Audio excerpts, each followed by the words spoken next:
Hello everyone, welcome to our channel the exam helper GK. जैसा कि आपको पता है कि मैं आपको मैथ्स पढ़ाने के लिए आया हूँ इस चैनल के ऊपर। और EMRS एग्ज़ाम जो आपका नेक्स्ट मंथ होने जा रहा है, उसके लिए मैं मैथ्स की क्लासेस आपको प्रोवाइड करना शुरू कर दिया था। अब सबसे पहले हमने टॉपिक पढ़ा था कौन सा, परसेंटेज। आपने वो वीडियो देखा, काफ़ी कमेंट्स भी आए। पर अगर इन केस आपने वो वीडियो नहीं देखा है तो चैनल पे जाकर के उस एक बार उस वीडियो को विजिट ज़रूर कीजिए। मैं नेक्स्ट टॉपिक लेकर के आया हूँ आपके लिए, जिसका नाम है रेशो। बहुत इंपॉर्टेंट टॉपिक है। मतलब देखिए, मैं अब आपको आपका एक बार सिलेबस डिस्कस कर देता हूँ। देखिए, सबसे पहले तो 20 नंबर का आपका जीएसए में मैथ्स आने वाला है और अकाउंटेंट के अंदर 30 नंबर का आपका मैथ्स आने वाला है। इतना तो तय है कि अगर आप एक अच्छे स्टूडेंट हैं तो आपने मैथ्स थोड़ा बहुत पहले पढ़ रखा होगा, और उसी तैयारी को एनहेंस करने के लिए मैं आपके पास जुड़ा हुआ हूँ। तो मैं यहाँ पर इस सीरीज के अंदर, जिसका नाम है भोकाल सीरीज, इसके अंदर मैं परीक्षा में बार बार पूछे जाने वाले जो आपके सवाल हैं, वो चाहे कोई सा भी टॉपिक हो, वो परसेंटेज हो, मिक्सचर एंड लिगेशन हो, रेशो हो, प्रॉफिट एंड लॉस हो, मैं सब आपको करा दूंगा।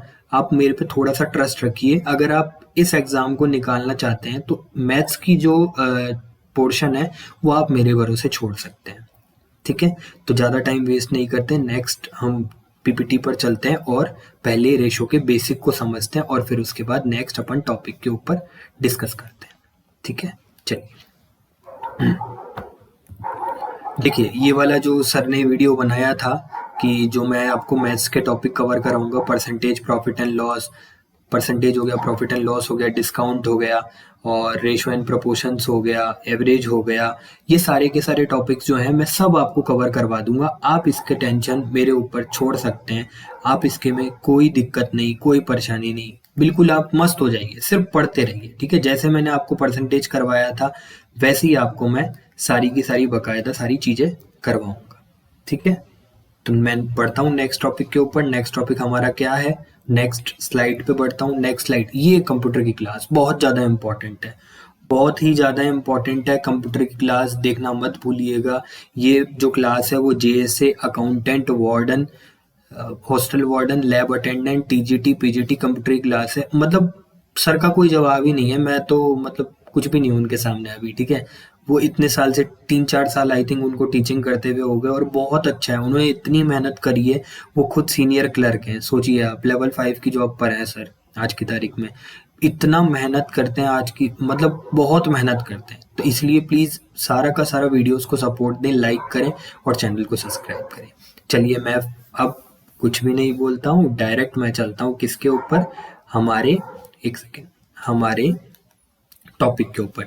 टॉपिक का नाम आपको पता ही होगा, रेशो एंड प्रपोर्शन। देखिए, रेशो एंड प्रपोर्शन, सबसे पहले मैं आपको थोड़ा सा बेसिक इंट्रोडक्शन दूंगा 5 से 10 मिनट का, फिर उसके बाद हम क्वेश्चंस को करेंगे। देखो, सबसे पहले रेशो का मतलब क्या होता है। रेशो का मतलब एक तरीके से अनुपात होता है। अनुपात और समानुपात, अगर मैं हिंदी की बात करूं तो अनुपात और समानुपात कहते हैं इसे। ठीक है, अनुपात और समानुपात। अब बात ये समझ में नहीं है भाई, ये तो हिंदी हो गई, इसका मतलब क्या होता है। देखो मैं बताता हूं। This is now cut into 3 pieces that can be represented as ratio. अब बात को समझना। देखो, ये सबसे पहले क्या है, ये सबसे बड़ा एक गोला था, एक हिस्सा था। फिर उसके बाद हमने इसको काट करके कितने पार्टों में कन्वर्ट किया है, ये एक पार्ट हमारा, ये दूसरा पार्ट हमारा, और ये तीसरा पार्ट हमारा। हमने इसको 3 पार्टों में डिवाइड कर दिया। ठीक है, हमने इसको 3 पार्ट्स में डिवाइड कर दिया।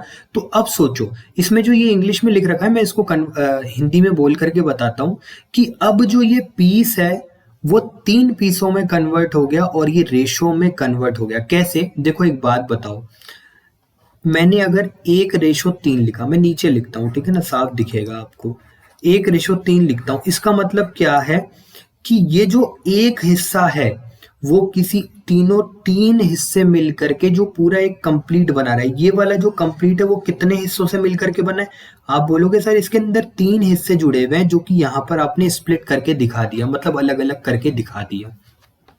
तो 1:3 जो है, इसका मतलब ये बोल रहा है कि ये एक हिस्सा और ये पूरा बड़ा हिस्सा, ठीक है ना।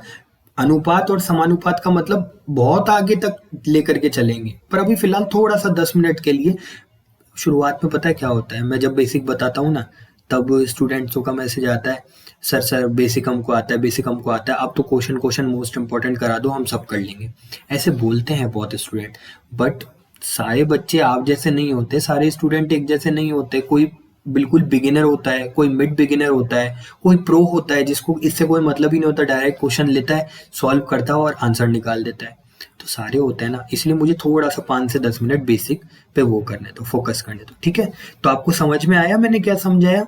रेशो का मतलब होता है जब अपन किसी भी मेजर क्वांटिटी, जो ये बड़ी वाली क्वांटिटी है, इसमें 3 हिस्से हैं और उसमें अपने को शो करना है कि एक हिस्सा कोई सा भी मैंने शो कर दिया तो वो 1:3 हो गया।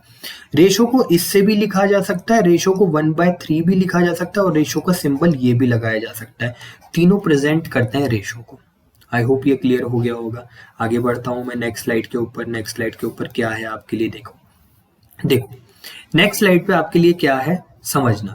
सबसे पहले रेशो को कंबाइंड करना कैसे होता है, रेशो को कंबाइंड कैसे किया जाता है। देखो सबसे पहले रेशो कंबाइंड मेथड सीखते हैं अपन।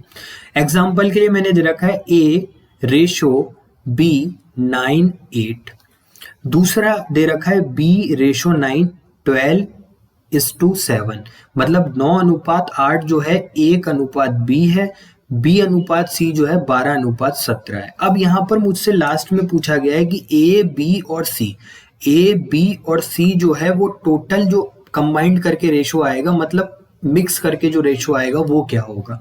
तो समझो कैसे समझाता हूं मैं, देखो एक बार, ये है हमारे पास 9:8 A और B का, ठीक है, और ये हमारे पास B और C का अनुपात ये दे रखा है, ये B और ये C। अब देखो एक तो चीज है इसको सॉल्व करने की, अगर मैं इसे डायरेक्ट सॉल्व करना चाहूं तो आप क्या करो, थोड़ा सा सही कर दूं, यहां पे लिखता हूं A रेशो B 9:8 और B रेशो C जो है 12:17 है। अगर मैं इसको सॉल्व करना चाहूं तो देखो सिंपल सीधा सा उल्टा एन बना लेना, जब भी आपको कंबाइंड करना हो उल्टा एन बना लेना। देखो ये हमारा उल्टा एन बन गया, उल्टा एन बन गया 9 और 12, 9 और 12, तो 9 मल्टीप्लाई बाय 12 108, 12 अट्ठी 96 और 17 अट्ठी, लगाओ 17 अट्ठी दिमाग, ठीक है ना।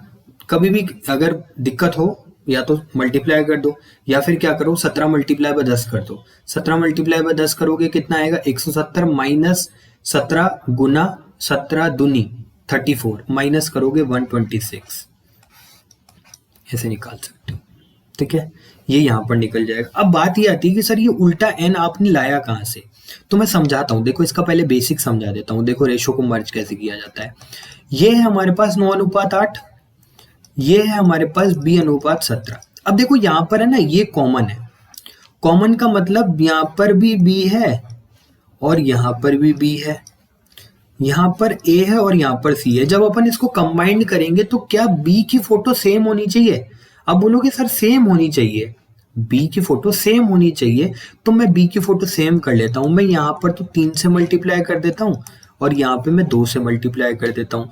तो 3 से मल्टीप्लाई करूंगा तो यहाँ पर कितना आएगा 17 और यहाँ पर कितना आया 24, यहाँ पर मेरे पास कितना आया 24 और यहाँ पर मेरे पास क्या आया 34।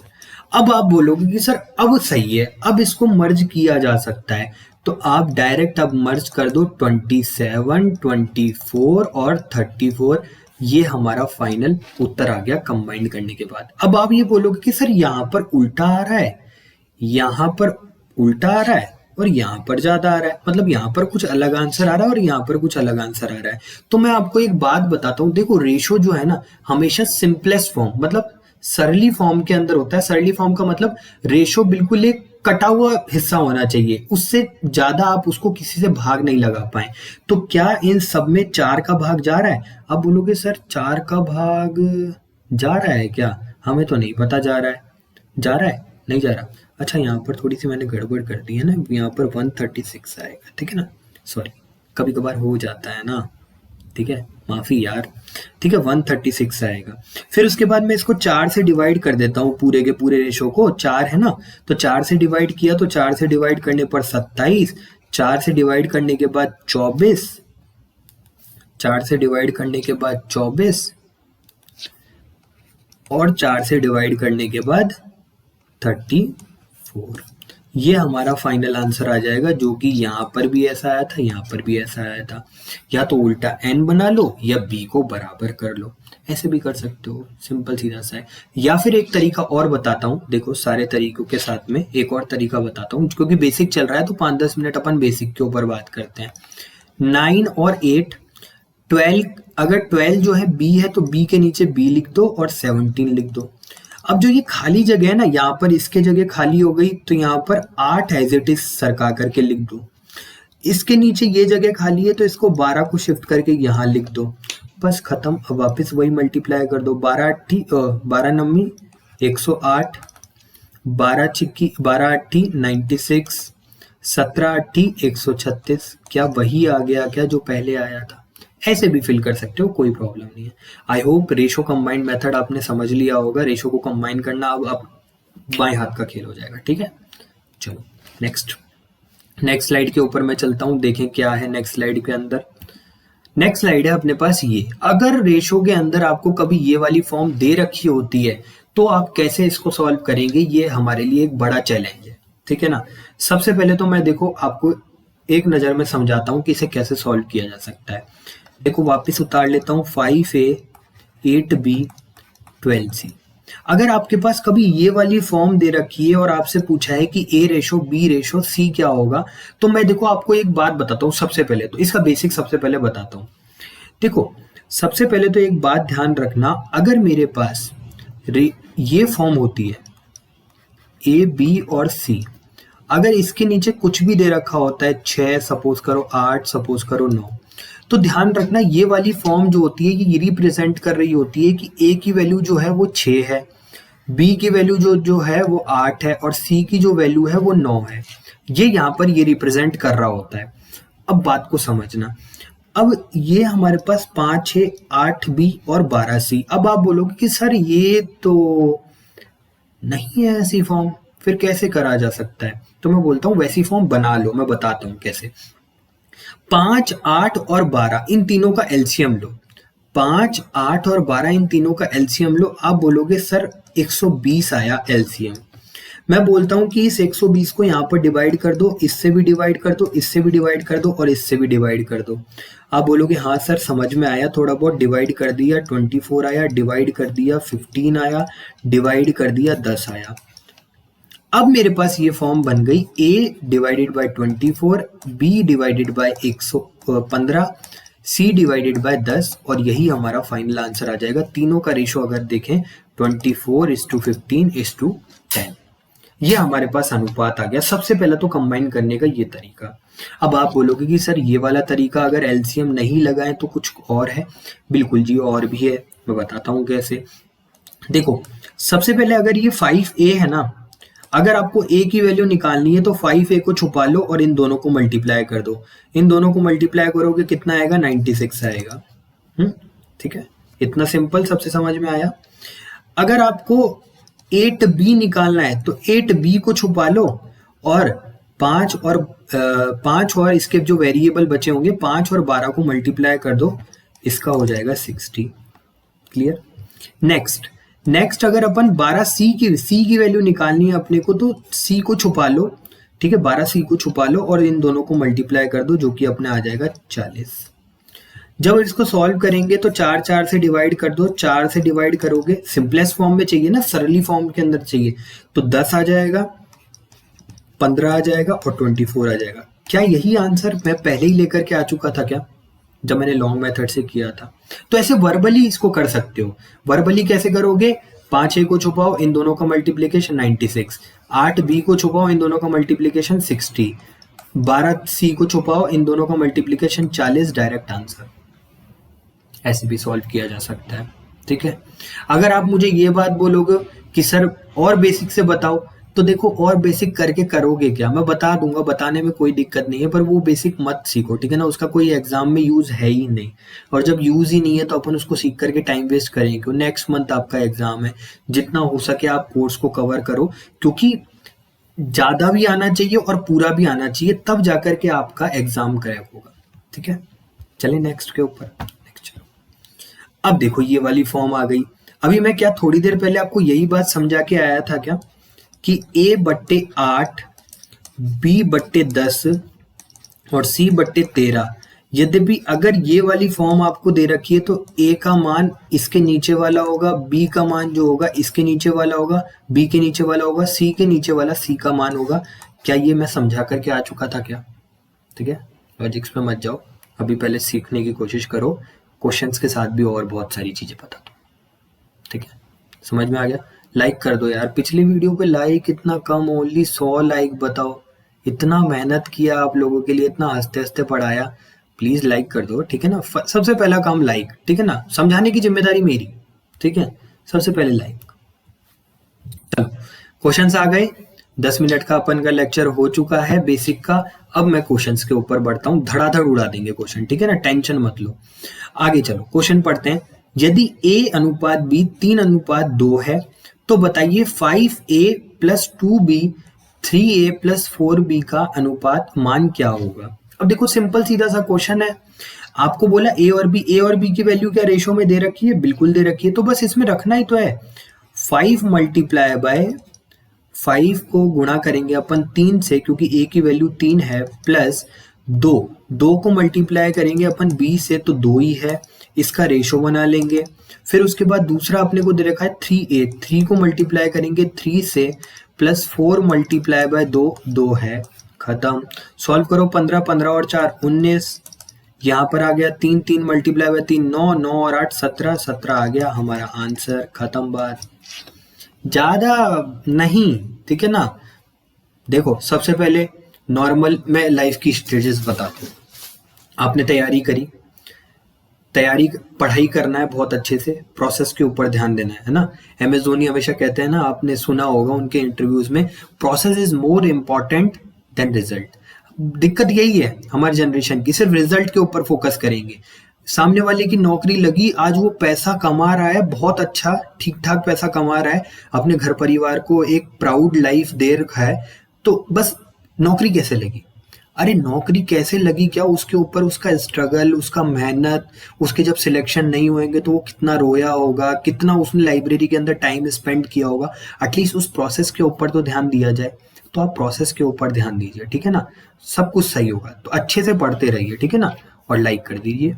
चलो आगे चलते हैं, चलो एक सेकेंड, चलिए नेक्स्ट क्वेश्चन हमारे पास आ गया है, कौन सा नंबर, 2 नंबर क्वेश्चन, जल्दी से उड़ाएंगे फटाफट।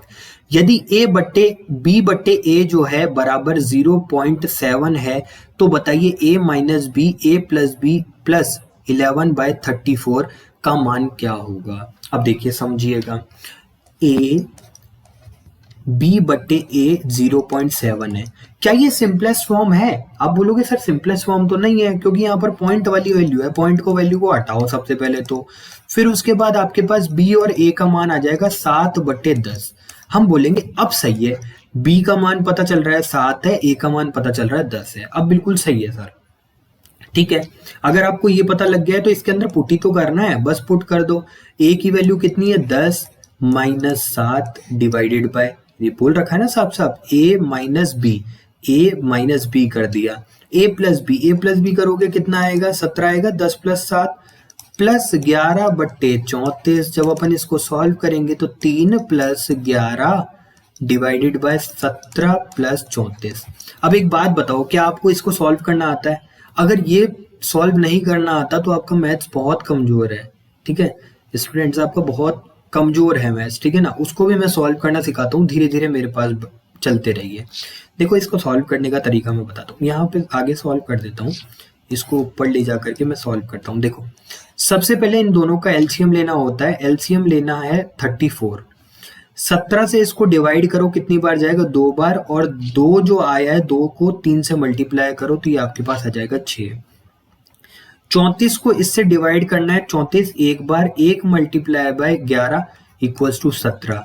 तो 17 डिवाइडेड बाय 34 हमारे पास 1/2 आंसर आ गया। और 1/2 को क्या हम 0.5 लिख सकते हैं? अब बोलोगे सर 0.5 लिख सकते हैं, ये आंसर आ गया। ठीक है, इतना स्टेप तो कोई नहीं खोल के सिखाएगा यार, ठीक है ना, कुछ तो ध्यान रखो यार। ठीक है, चलो इतनी इज्जत नहीं देनी इस क्वेश्चन को, समझो बात को। अगर इतनी इज्जत दे रही है तो वो अपनी इज्जत खराब कर रहे हैं अपन, ठीक है ना। फटाफट से उड़ाओ क्वेश्चन को। चलो नेक्स्ट क्वेश्चन लगाता हूं। नेक्स्ट क्वेश्चन हमारे पास 3 नंबर है। 3 नंबर जो क्वेश्चन है वो क्या कह रहा है, यदि ए बी 11:7 है, बी अनुपात सी 5:19 है, तो बताओ ए बी सी। क्या मैं पहली स्लाइड के अंदर ही आपको रेशियो कंबाइन करना सिखा के आया था क्या? आप बोलोगे हाँ सर सिखा करके आए हो। तो देखो कैसे कैसे कर सकते हैं। एक तो सबसे पहले नॉर्मल तरीका 11/11:7 लिख दिया, ए अनुपात बी। बी के नीचे नया बी लिख दो 5 और ये 19। बताया था कि जो जगह खाली होएगी वो खिसक करके यहाँ पर आ जाएगी, जो जगह खाली होएगी वो खिसक करके यहाँ आ जाएगी। 5 से मल्टीप्लाई करेंगे 11 को 55, 5 से मल्टीप्लाई करेंगे 7 को 35, 7 को मल्टीप्लाई करेंगे 19 से कितना आएगा 133। और यही हमारा आंसर हो जाएगा फर्स्ट ऑप्शन। या तो ऐसे कर लो या फिर और तरीका बता देता हूँ, रुको अभी तरीका मैं और बताता हूँ। 11:7 5:19। मैंने बोला था उल्टा एन बना लेना, उल्टा एन बनाओगे। 11 multiply by 5 equals to 55, 7 multiply by 5 35 और 19 सत्ती 133। ये भी अपना डायरेक्ट आंसर आ जाएगा। आप बोलोगे सर तीसरा तरीका एक बार और बता दो, मैं भूल गया। तो चलो तीसरा तरीका भी और बता देता हूँ। 11:7 है, 5:19 है। मैंने आपको यहाँ पर समझाया था कि यहाँ पर इन दोनों की फोटो सेम होनी चाहिए, क्योंकि यहाँ पर भी बी है और यहाँ पर भी बी है। जब भी एक ही है तो फोटो अलग अलग क्यों, फोटो सेम बनाओ। यहाँ से मैंने 5 से मल्टीप्लाई कर दिया और यहाँ से मैंने 7 से मल्टीप्लाई कर दिया। 5 को ध्यान रखना पूरे रेशो से मल्टीप्लाई होता है वो, ठीक है। तो यहाँ पर ये हो गया 55 मल्टीप्लाई बाय 35 और यहाँ पर हो गया 35 मल्टीप्लाई बाय 135 और 133। अब बस इसको और कुछ भी नहीं करना, सीधा फोटो सेम हो चुकी है। आप बस डायरेक्ट उतारो और अपना आंसर लिख लो, ठीक है। क्लियर? 3 तरीके बता दिए, अब इससे ज्यादा तो मैं क्या ही करूं, ठीक है ना। चलो एक बात बताओ, अगर मान लो कि ये वाला जो है ये क्वेश्चन इस तरीके से दे रखा होता और एक एक्सटेंडेड वर्जन और आ जाता 19:19 नहीं, थोड़ा सा कम कर लेते हैं जिससे आसान हो जाए आपके लिए कैलकुलेशन वगैरह, ठीक है। 1:2 अगर ये दे रखा होता तब आप क्या करते, ठीक है। तो ध्यान रखना,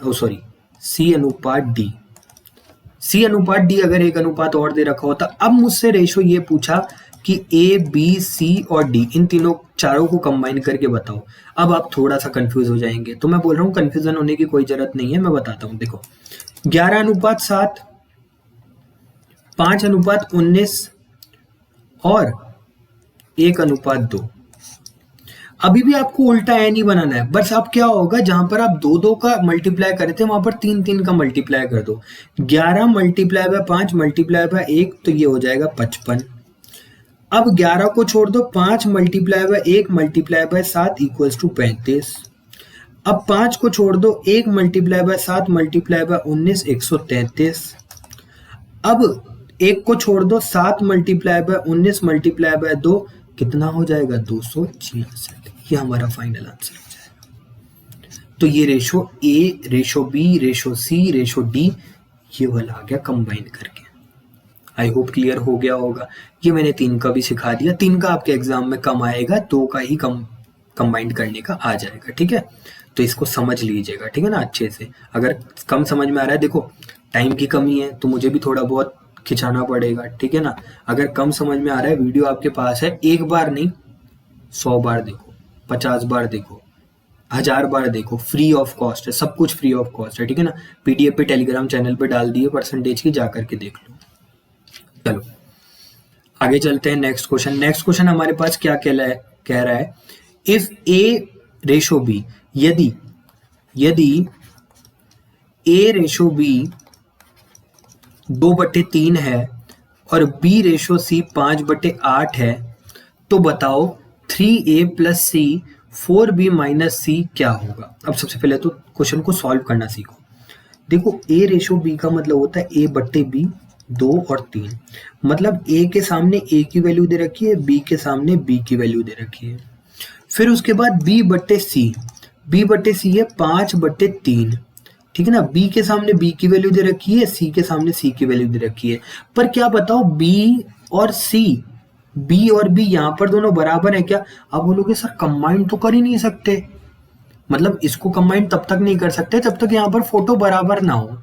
फोटो अलग अलग है ना, तो फोटो सेम कर लो। आ जाओ 2:3 5:8 बराबर करो। यहाँ पर मल्टीप्लाई करना सिखाया, 5 को 2 से मल्टीप्लाई करेंगे 10, 5 को 3 से मल्टीप्लाई करेंगे 15, 8 को 3 से मल्टीप्लाई करेंगे 24। आपका ये रेशो आ गया A ratio B ratio C। अब बस खत्म हो गया ना क्वेश्चन। अब क्या बोला है इसने, अब देखो 3A की वैल्यू कितनी 10 प्लस C की वैल्यू कितनी 24, ठीक है ना। फिर उसके बाद रेशो किसका बोला है 4, B की वैल्यू कितनी है ढूंढो, ये रही 15, तो 15 से मल्टीप्लाई करना है, माइनस C की वैल्यू कितनी है 24। बस रेशो ले लो, आपका आंसर आ जाएगा। 30 प्लस 24 कितना 54 आ गया ना।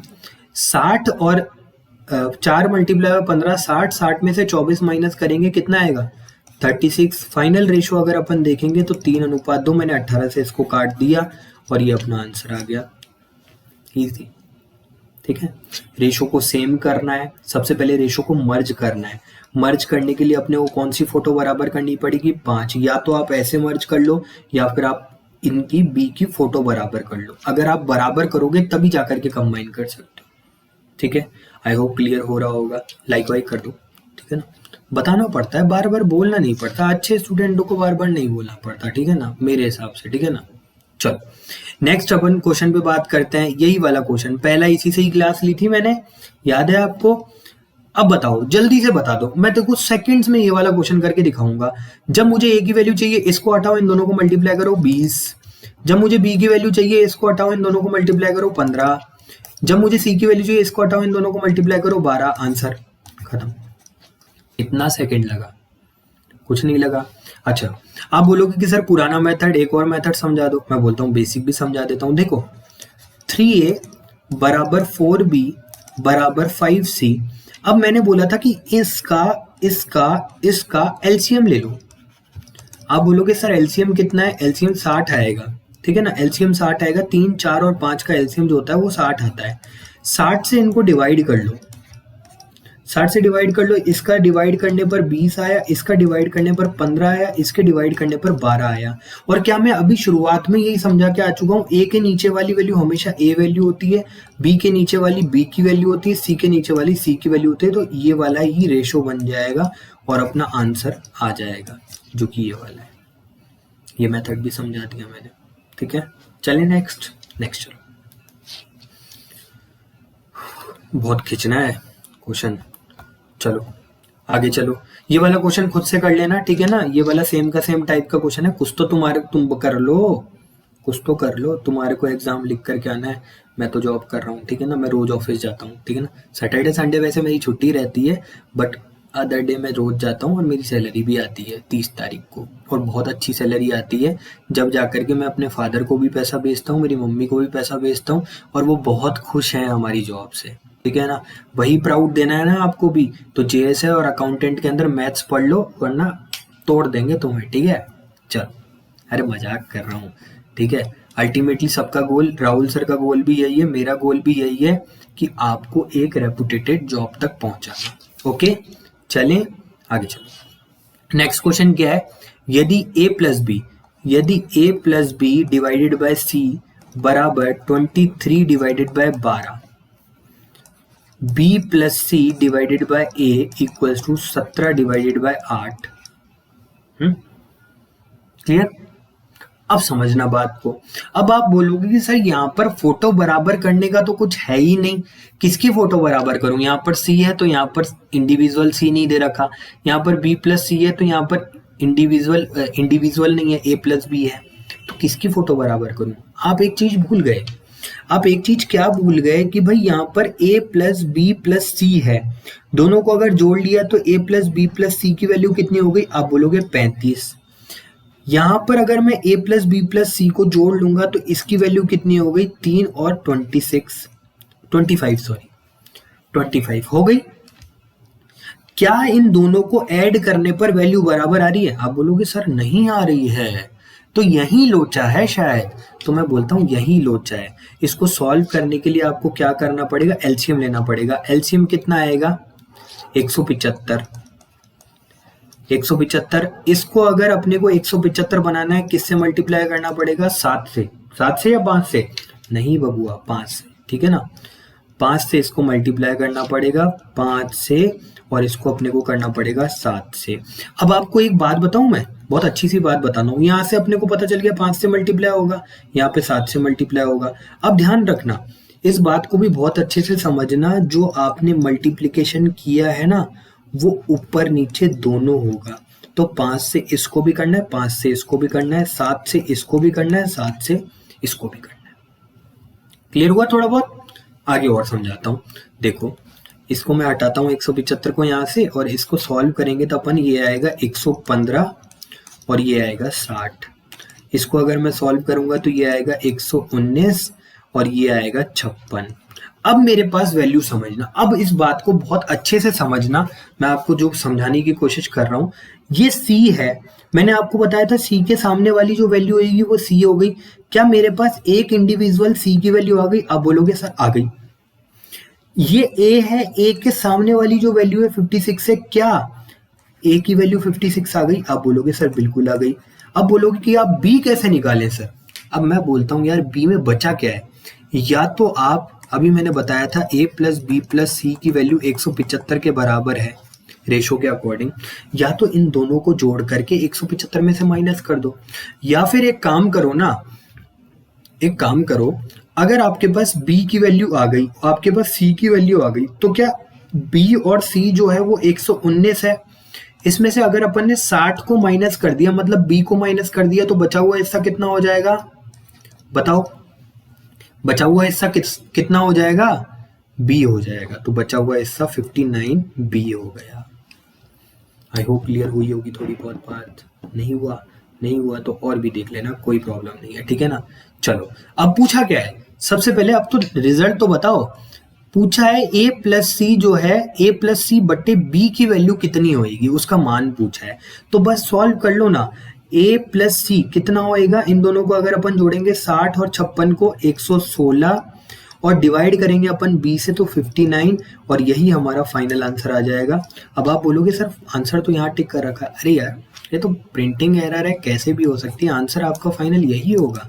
जब हमने सॉल्व कर लिया तो फिर गलत कैसे होने का चांस है? ठीक है, चलें आगे। आगे चलो, थोड़ा कम समझ में आया तो रिपीट करके देख लेना। टाइम थोड़ा सा कम है, क्वेश्चंस बहुत ज्यादा है, आपका कोर्स पूरा का पूरा पेंडिंग है। ठीक है ना। मेरा टारगेट यही है कि आपको जल्दी से जल्दी कोर्स कराऊं और फिर मिक्स क्वेश्चन करवाऊं, ताकि आप बस एग्जाम दे करके आओ ना, तो आप पहला कमेंट मुझे यही करो, वीडियो जो होगी उसके कमेंट, या मुझे पर्सनल मैसेज करके ये बोलो कि सर हमने एग्जाम फोड़ दिया, हमने एग्जाम फोड़ दिया, ये बोलो, तब तो मजा है मेरे पढ़ाने का, अदरवाइज तो कुछ नहीं है। ठीक है, चलो नेक्स्ट क्वेश्चन। नेक्स्ट क्वेश्चन क्या है हमारे पास? 8वां नंबर देखो क्या है। 3 घन पूर्णांक संख्याओं के वर्गों का योग जो है वो 1029 है। उनका रेशो जो है 1, 2 और 4 के अनुपात में, और सबसे बड़ी और सबसे छोटी संख्या का अंतर बता दीजिए। तो देखो एक बात बताओ, माना मैंने जो संख्या है वो x है, माना संख्या जो है वो x है, तो पहली वाली संख्या क्या ओनली x होगी? आप बोलोगे सर बिल्कुल होगी। दूसरी संख्या 2x होगी और तीसरी संख्या 4x होगी। क्या इतनी बात तो क्लियर हो गई ना? इतना तो नॉर्मल से नॉर्मल बच्चे को समझ में आ गया होगा। अगर इतना आ गया तो मैं आपको सॉल्व करवा दूंगा क्वेश्चन। उसने बोला कि तीनों के वर्गों का योग, जैसे जैसे क्वेश्चन बोलता जा रहा है वैसे वैसे करते जाओ। इसका अगर वर्ग करूंगा तो मैं आएगा एक्स स्क्वायर, इसका अगर मैं वर्ग करूंगा तो आएगा 4x स्क्वायर, और इसका अगर मैं वर्ग करूंगा तो 16x स्क्वायर। क्या ये बात समझ में आ गई? और इनका जोड़ जो है वो मेरे को बोला गया है 1029 के बराबर है। क्या इतना समझ में आया बात? आप बोलोगे सर समझ में आ गया। इन तीनों को जोड़ेंगे 21x² इक्वल्स टू 1029।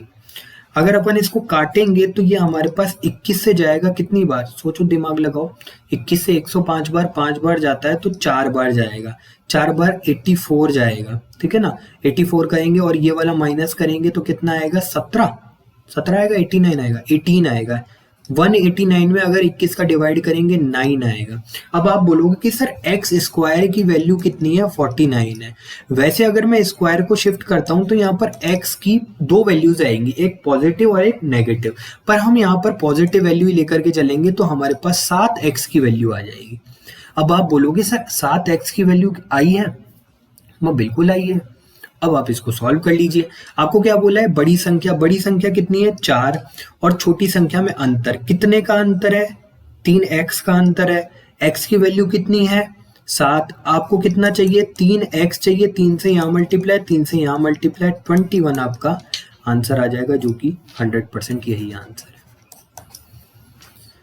क्लियर, समझ में आ गया होगा। नहीं समझ में आया दोबारा रिपीट करके देखिए, ठीक है ना, आ जाएगा, ठीक है ना। वैसे मैं पूरी की पूरी कोशिश करता हूँ एक ही बार सटीक इन्फॉर्मेशन देने की। अगर फिर भी कोई प्रॉब्लम आती है तो मुझे कमेंट करके बता दीजिएगा। ओके, नेक्स्ट पे चलते हैं। नेक्स्ट हमारे पास क्वेश्चन है, नेक्स्ट क्वेश्चन हमारे पास, हाँ ये इंपॉर्टेंट है, ठीक है ना। ये आपके पेपर के अंदर 100% आएगा, मैं आपको बोल रहा हूँ, सुपर इंपॉर्टेंट। इसके लिए सबसे पहले मैं आपको थोड़ी बहुत चीजें बता देता हूँ। देखो, एक तो होता है प्रथम अनुपाती,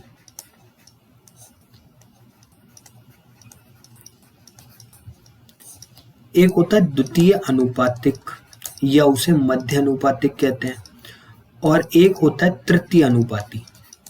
अब आप बात को समझना, अगर मैं आपको बोलूं A, B और C ये 3 अनुपात है, मतलब 3 संख्या है या 3 संख्या है, A, B और C 3 अनुपात हैं, और ये बोला प्रथम अनुपात, द्वितीय अनुपात और तृतीय अनुपात, ये हमारे से पूछा गया है। तो प्रथम अनुपात निकालने का या फर्स्ट प्रोपोर्शन निकालने का एक फॉर्मूला होता है, जो कि होता है B² C, ठीक है, B² C। मध्य अनुपात निकालने का फॉर्मूला होता है मध्य, या फिर मैं एक काम करूं, डिनोट करना चाहूं तो मैं इसको ऐसे डिनोट कर सकता हूं कि अगर आपसे कभी A की वैल्यू पूछी जाए तो A की value B² divided by C होगा, जिसे अपन एक तरीके से प्रथम अनुपाती कह सकते हैं। दूसरा, अगर मैं आपको बोलूं कि आपको B की वैल्यू निकालनी है तो B को अपन मध्य अनुपाती या द्वितीय अनुपाती भी कहते हैं। तो आप क्या करोगे, AC का अंडर रूट ले लोगे। और अगर आपको किसी दिन C की वैल्यू पूछी जाए या तृतीय अनुपाती पूछा जाए तो आप B² डिवाइडेड बाय A कर देना, ये होता है हमारा तृतीय अनुपाती। शायद यहाँ पर थोड़ा सा कट रहा होगा, मैं आपको यहाँ थोड़ा सा लिख देता हूँ, C बराबर B² डिवाइडेड बाय A। ये हमारे 3 फॉर्मूले अच्छे हैं, मैं बात अच्छे से समझा चुका हूं, इनको एक नोट कर लीजिएगा पेज के ऊपर और फिर इनको सॉल्व करते हैं अपन। देखो अभी सॉल्व करता हूं, मैं क्वेश्चंस को उड़ाता हूं। देखो कैसे, 12 और 18 का तृतीय अनुपाती। अभी याद करो तृतीय अनुपाती का मतलब क्या बताया था मैंने, C का मतलब होता है B² डिवाइडेड बाय A। तो ये तो हमारे पास बन गया A, ये हमारे पास बन गया B। सॉल्व कर लो, B का square 18 multiply by 18 divided by 12। 12 से अगर अपन इसको काटें, मतलब 12 से नहीं, अपन इसको काटते हैं किससे, 6 से। 6 से काटेंगे तो 3 बार, 6 से काटेंगे 2 बार, 2 से काटेंगे तो ये 9 बार, 27 अपना आंसर आ गया। क्या इतनी बात आपको समझ में आई क्या? एक बार फॉर्मूला समझ लो, आराम से सारा का सारा काम हो जाएगा। ठीक है, ये वाला क्लियर हो चुका होगा। क्लियर हो गया है तो अपन आगे बढ़ते हैं। आगे कौन से के ऊपर बढ़ेंगे अपन, 10वां नंबर क्वेश्चन। 10वां नंबर देखो क्वेश्चन क्या कह रखा है कि 30 और A का मध्य अनुपाती 15 है, A का मान ज्ञात कीजिए। 30 और A का मध्य अनुपाती 15 है तो A का मान ज्ञात कीजिए। अब देखो कैसे मान निकालेंगे। एक बात बताओ, मध्य अनुपाती अगर मैं बोलूं तो मध्य अनुपाती का मतलब B बराबर AC का अंडर रूट होता है क्या? अब बोलोगे सर बिल्कुल अंडर रूट होता है, आपने समझाया तो था हमें।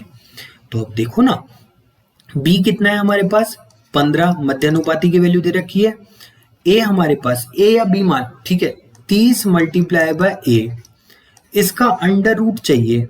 अब अंडर रूट हटाने के लिए क्या करना पड़ेगा, दोनों तरफ स्क्वायर कर देते हैं, आपको पता है ये बात, तो दोनों तरफ स्क्वायर कर दिया, यहाँ से 225 किया, यहाँ से स्क्वायर से अंडर रूट कट गया, तो ये 30 मल्टीप्लाई बाय ए हो गया। जब मैं इसको यहाँ पर लेकर के आऊंगा तो ये यहाँ पर आ जाएगा 30 और 30 आ जाएगा, तो ये हमारे पास किसकी वैल्यू बन जाएगी, ए की वैल्यू बन जाएगी। इसको सॉल्व करो, बताओ 15 डिवाइडेड बाय 2, 15 डिवाइडेड बाय 2 हमारा आंसर आ गया, जो कि ऑप्शन नंबर सी है, जो कि ए की वैल्यू है। फॉर्मूला बच याद कर लो, वरना ऐसे ही चलता रहेगा तुम्हारा काम। समझो बात को, ब्लॉक करवा दूंगा, ठीक है ना। याद करो, पहले याद करो, वापस बताता हूँ, याद कराता हूँ। देखो, फर्स्ट प्रोपोर्शनेट को माना था अपन ने ए, अगर ए की वैल्यू निकालनी है तो B square divided by C. Second proportion या मिड प्रोपोर्शन, मध्य अनुपाती, ठीक है ना, प्रथम अनुपाती जो है वो B square divided by C. और अगर मैं मध्य अनुपाती की बात करूं तो मध्य अनुपाती इक्वल्स टू बी बराबर ए सी का अंडर रूट। अगर मैं सी होता है तृतीय अनुपाती की बात करूं तो बी स्क्वायर डिवाइडेड बाय ए। याद कर लो प्लीज, मेरे ऊपर मेहरबानी करो, ठीक है ना, याद कर लो, सुपर इंपॉर्टेंट है, एक क्वेश्चन पक्का बनेगा, यहाँ से लिख करके ले लो, ठीक है। चलो 11वें नंबर पे बहुत सारे क्वेश्चंस करने हैं अभी, ठीक है ना। 11वें नंबर पे चलते हैं। 11वें नंबर पे चलेंगे तो एक सेकेंड, पीपीटी थोड़ा सा लैग करती है, पता नहीं क्यों। चलो 11वें नंबर के क्वेश्चन के ऊपर सेम टाइप का क्वेश्चन है, बस थोड़ा सा अलग है। अब यहाँ पर क्या है, फोर्थ प्रोपोर्शनेट दे रखा है। अब देखो ध्यान रखना, मैं अगर आपको बोलूं कि ए अनुपात बी अनुपात समानुपात सी अनुपात डी, अगर ये है तो आपके पास एक फॉर्म बनती है, जिस फॉर्म को मैं आपके यहाँ पर रिप्रेजेंट कर रहा हूँ, A multiply by D equals to B multiply by C. ये परम सत्य है, ध्यान रखना। अगर किसी टाइम 4 का वैल्यू का क्वेश्चन आ जाता है जिसमें 4 संख्या हो और आपको बोल दिया जाए चतुर्थ अनुपाती निकालो, तो इसको सेट करके आप कोई भी अनुपात निकाल सकते हो। अब नहीं समझ में आ रहा, मैं समझाता हूं। देखो एक बात बताओ, 10 है समानुपात 16, अनुपात 16 समानुपात x और चतुर्थ अनुपात 80, ये दे रखा है। अभी मैंने आपको क्या बोला, इनको सेट करने के बाद 80 multiply by 10 equals to 16 multiply by जो x है वो क्या होगा, ये दोनों बराबर होंगे एक दूसरे से, तो क्या आप x का मान निकाल सकते हैं। यही तो क्वेश्चन में पूछा था, हमसे x का मान पूछा है, हम x का मान निकाल देते हैं। देखो कैसे निकालेंगे, देखो 16 से 5 बार, 5 multiply by 10 equals to x की वैल्यू 50, ये हमारा आंसर आ जाएगा। अब देखो यार, बच्चों जैसा तरीका नहीं लगाना, 16 को यहाँ से डिवाइड किया फिर काटे जा रहे हो, आमने सामने चीजें कट जाती हैं। मैं परसेंटेज की क्लास से आकर के बता रहा हूँ, ठीक है ना, क्योंकि वो घूम करके नीचे ही जाना है, ठीक है। चले आगे चलते हैं नेक्स्ट क्वेश्चन के ऊपर। नेक्स्ट क्वेश्चन आपके पास ये रहा। देखो नेक्स्ट क्वेश्चन क्या है, कैसे है, मैं समझाता हूँ पूरा। एक कारखाने में पुरुषों और महिलाओं की संख्याओं का अनुपात 14:19 है।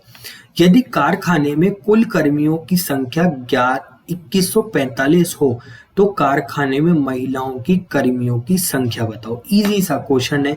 एक बात बताओ, 14 क्या मैन है और 19 रेशो जो है वो किसका है, वुमेन का।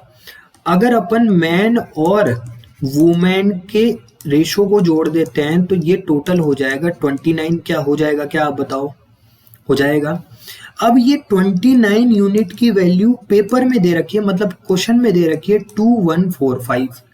अगर मुझे एक की वैल्यू निकालनी है तो 2145 को डिवाइड करना पड़ेगा 29 से, और फिर मुझे महिला कर्मचारियों की संख्या बोली गई है तो महिला कर्मचारियों का 19 आएगा। अब देखो, या तो एक काम करो, यहाँ से 19 का मल्टीपल चेक करो। आप बोलोगे सर 19 का मल्टीपल चेक तो कर लेंगे पर शायद हो सकता है बहुत सारे हो, तो देखो बच्चा सॉल्व कर लो। सॉल्व अगर करोगे तो 12 ये आना है और ये आपका फाइनल आंसर आ जाएगा, जो कि यहाँ पर दे रखा है। क्लियर, समझ में आ गया, पक्का, ठीक है ना। मुझे थोड़ा सा फीवर हो रहा है इसलिए शायद एनर्जी लेवल आज थोड़ा सा लो लग रहा होगा, ठीक है ना। बट कोई बात नहीं, आपका एग्जाम है, फोड़ना है, ठीक है ना, फोड़ना है, जॉब लेनी है ना। जेएस और अकाउंटेंट ईएमआरएस के अंदर बहुत अच्छी पोस्ट है, ऐसा नहीं है, बेरोजगारी से तो बहुत अच्छा है। मतलब मैं जाता हूँ ना जॉब में, मैं एक्सपीरियंस बताता हूँ अपना। मैं ऑफिस के अंदर जाता हूँ ना, सबसे पहले बाहर है ना गार्ड सैल्यूट मारता है, ठीक है ना, सिक्योरिटी गार्ड जो रख रखा है ना, वो सैल्यूट मारता है, गुड मॉर्निंग सर, ठीक है ना। अंदर जाता हूँ तो प्यून गुड मॉर्निंग सर बोलता है, फिर और अंदर जाता हूँ तो एमटीएस जो है गुड मॉर्निंग बोलता है, फिर जूनियर असिस्टेंट गुड मॉर्निंग बोलता है, ठीक है ना। सबके सब गुड मॉर्निंग बोलते हैं। उस टाइम जब आपकी ये जो मेहनत और ये जितनी परेशानियां है ना, कुछ याद नहीं आता उस टाइम, तो बस ये याद आता है कि मैंने अपनी लाइफ के अंदर कुछ अच्छा किया। तो पढ़ लो और एक रेपुटेटेड पोस्ट ले लो, ठीक है ना, प्लीज। ओके, चलो नेक्स्ट वे क्वेश्चन पे चलते हैं। नेक्स्ट क्वेश्चन हमारे पास क्या है, रह गया क्या, हाँ ये वाला क्वेश्चन। अब देखो समझना इस क्वेश्चन में क्या है कैसे है, मैं सारी चीजें बताता हूँ आपको, ठीक है, सारी चीजें बताता हूँ।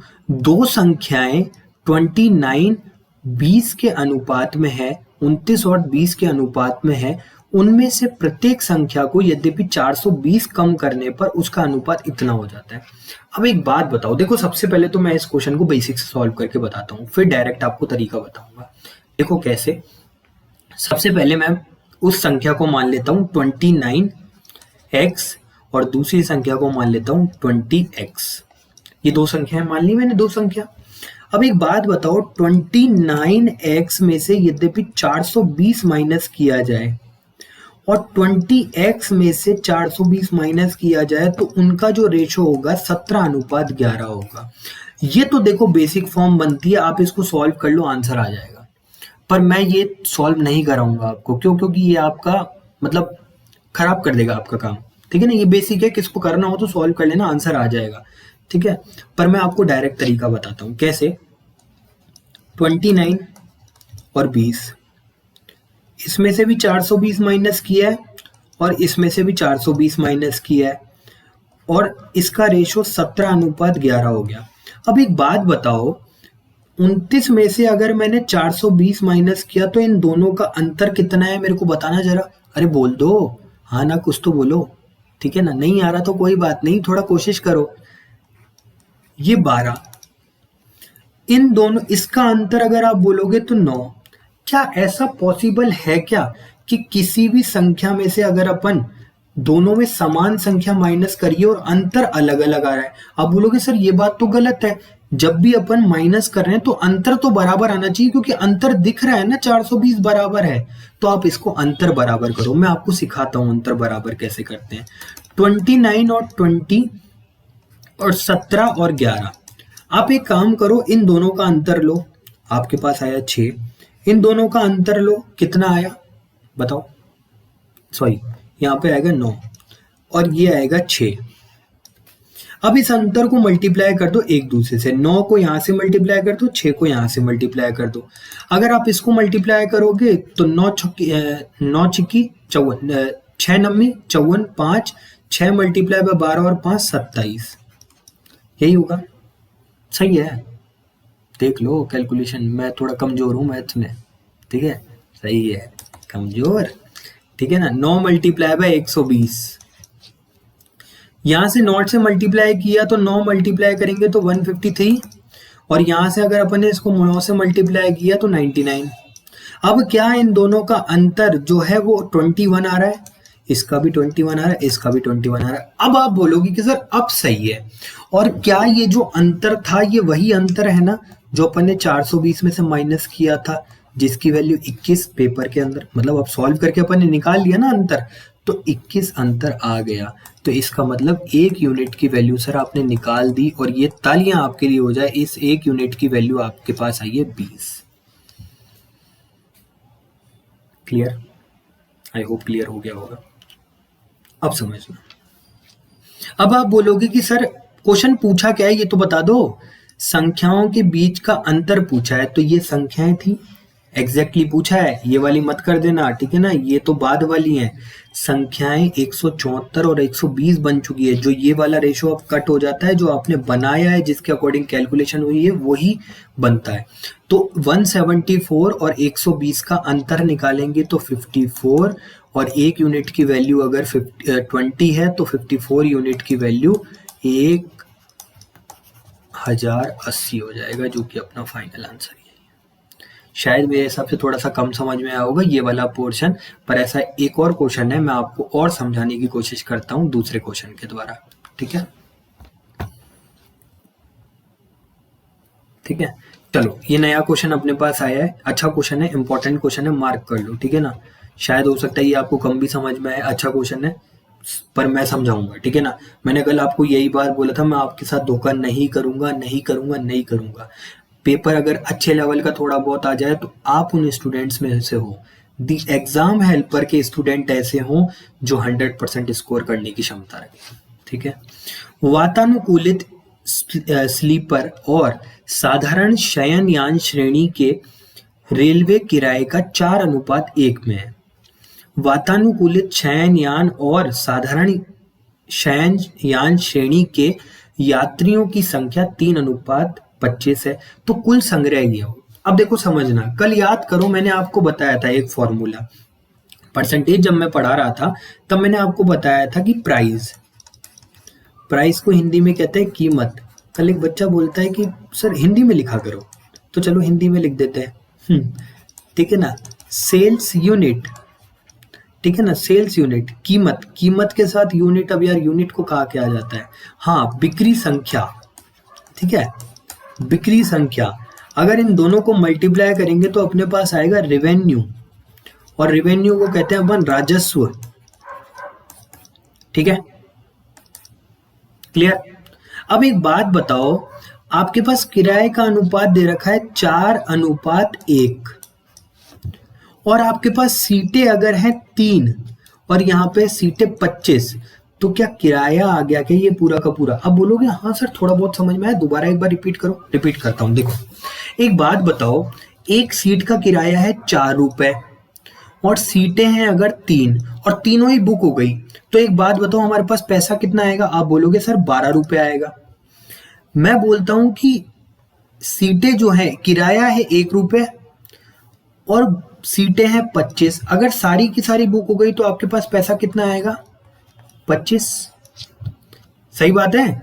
ये टोटल किराया अपने पास आ गया 34, और अपने पास ये टोटल किराया कितना दे रखा है एग्जैक्ट 74। अब आप बोलोगे सर यही तो है, 37 की वैल्यू जो है वो 74,000 के बराबर दे रखी है, और जब अपन इसको काटेंगे तो ये काटने पर आपके पास आएगा 2000 एक यूनिट का प्राइस या एक यूनिट की वैल्यू। और एक यूनिट, एक इकाई की वैल्यू अगर 2000 है, तो पूछा क्या है अपन से कि कितना किराया एयर कंडीशनर स्लीपर में यात्रियों ने लिया। तो एयर कंडीशनर में कितना आया था, 12 आया था ना। ये एयर कंडीशनर है, ये स्लीपर है। गए हो कभी स्लीपर के अंदर? स्लीपर में तो गए होगे पक्का, थर्ड एसी का कम पता। थर्ड एसी में तो वैसे मैं भी नहीं बैठा, ठीक है ना, गरीब ही हूं मैं भी, ठीक है ना। अरे बैठा हुआ हूँ यार। थर्ड एसी का जो किराया होता है वो हमेशा थोड़ा सा ज्यादा होता है, स्लीपर का कम होता है, ठीक है ना। लगभग 2.5 गुना फेयर होता है स्लीपर से थर्ड एसी का, ठीक है। तो हमारे पास एयर कंडीशनर की वैल्यू कितनी दे रखी है किराए की, 12। एक यूनिट की वैल्यू अगर 2 है तो 12 मल्टीप्लाई बाय 2000 आपके पास कितना आ जाएगा, 24,000 आंसर। क्लियर, समझ में आ गया? आ गया होगा, ठीक है ना। नहीं आया रिपीट करके देख लेना, मैंने अच्छे से समझाया। ये वाला पोर्शन तो कितना बच्चे की तरह समझाया है। 4 रुपए की एक सीट है, 3 सीटें अगर हो गई तो 12 रुपए मिलेगा। 1 रुपए की एक सीट है, 25 सीटें बुक हो गई तो 25 मिलेगा। टोटल आ गया 37, फिर उसके बाद 37 इक्वल्स टू 74,000, 74,000 रुपए, क्योंकि कुल संग्रह दे रखा है। सारा तो बता दिया, अब तो थोड़ा सा पढ़ो ना, ठीक है ना। अच्छे से पढ़ो, सिलेक्शन ले लो, फिर उसके बाद मेरे से मिलने आना, ठीक है ना। बैठ करके आराम से चाय वगैरह पियेंगे, और कुछ नहीं पियेंगे, ठीक है ना। मैं बिल्कुल शुद्ध शाकाहारी हूँ, ठीक है, ध्यान रखना। चलो एक विद्यालय में एक कक्षा में के 3 वर्गों में छात्रों की संख्या है 5:7:8, 20, 25 और 40 छात्रों में अगर प्रवेश ले लिया तो 9:12:16 हो जाता है। अब समझना बात को। अभी जो मैं आपको चीज बता रहा था ना, 5:7:8 दे रखा है और यहाँ पर 20 ऐड कर दिया, यहाँ पर 25 ऐड कर दिया और यहाँ पर 40 बच्चे ऐड करने पर 9:12:16 हो जाता है। अब आप बोलोगे कि सर हमें एक बात बताओ, इससे जब पिछले वाले क्वेश्चंस में हम आ रहे थे तब आपने बराबर करना सिखाया था और आपने बराबर वहां पर बराबर बच्चे आ रहे थे या बच्चे जा रहे थे, इसलिए आपने क्या किया था, बराबर कर दिया। पर यहाँ पर तो बराबर है ही नहीं, यहाँ पर बराबर नहीं है तो आप कैसे लोगे? अरे रुको तो सही, समझाने तो दो। एक बात बताओ, इन दोनों का अंतर क्या है? 4। इन दोनों का अंतर क्या है? 5। इन दोनों का अंतर क्या है? 8। अब आप एक बात बताओ, अगर मैं 20, 25 और 40 का रेशो लूं तो क्या 4:5:8 ही आ रहा है क्या? इसका मतलब पक्का सर ये जो वैल्यू दे रखी है 4:5:8 ये बराबर इन्हीं के ही हैं। तो 20/4 करोगे तब भी आपके पास एक यूनिट की वैल्यू 5 आएगी। 25/5 करोगे तब भी आपके पास एक यूनिट की वैल्यू 5 आएगी और 40/8 करोगे तब भी आपके पास एक यूनिट की वैल्यू आ जाएगी 5। तो यहाँ पर एक यूनिट की वैल्यू जो है वो मैंने निकाल दी 5। क्लियर? कम समझ में आया ना? कम समझ में? पढ़ते लिखते कहाँ हो जो तुम्हें समझ में आएगा? पप ब्लॉक करवा दिया जाएगा, ठीक है ना? अच्छे से पढ़ लो, ठीक है? समझो, बात को समझो। यहां से मैंने क्या किया, यहां से मैंने 5 और 9 में अंतर देखा 4, 7 और 12 में अंतर देखा 5, 8 और 16 में अंतर देखा 8। जब मैं इसको सॉल्व करने बैठा तो मेरे को पता लगा कि अगर 20 में 4 का डिवाइड करता हूं तो भी 5 यूनिट आ रहा है, 25 में 5 का डिवाइड करता हूं तब भी 5 यूनिट आ रहा है, 40 में 8 का डिवाइड करता हूं तब भी 5 आ रहा है। तो इसका मतलब एक यूनिट की वैल्यू ऑटोमेटिकली 5 बन चुकी है। तो इसका मतलब अब अपने पास एक यूनिट की वैल्यू आ गई। आपको जो पूछना है वो आप मुझसे पूछ सकते हो। क्या पूछा है? नए प्रवेशों के बाद छात्रों की कुल संख्या कितनी हो गई? तो भाई साहब 9 + 12 + 16, अगर अपन सॉल्व करेंगे तो ये 28, 28 + 9 = 37, मल्टीप्लाई अगर 5 करेंगे तो 185 हमारा आंसर आ जाएगा, जो कि डी ऑप्शन है। क्लियर? अच्छा क्वेश्चन है ये, पेपर के अंदर आगे ना पसीने छूट जाएंगे, ठीक है? पढ़ लो, चलो आगे चलो।